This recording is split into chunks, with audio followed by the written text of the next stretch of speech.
N99 news కి స్వాగతం.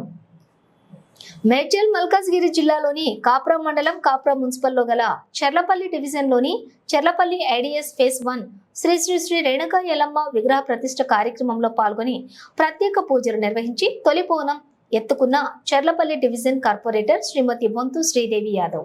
ఈ కార్యక్రమంలో ఆలయ సభ్యులు, అధ్యక్షులు మల్లేష్, ఉపాధ్యక్షులు చిత్తయ్య, ప్రధాన కార్యదర్శి నర్సింగ్రావు, సహాయ కార్యదర్శి సదానందం, శంకర్, శ్రీనివాస్, బాలరాజు, మోహన్, శ్రీను మరియు అమ్మవారి భక్తులు అధిక సంఖ్యలో పాల్గొన్నారు.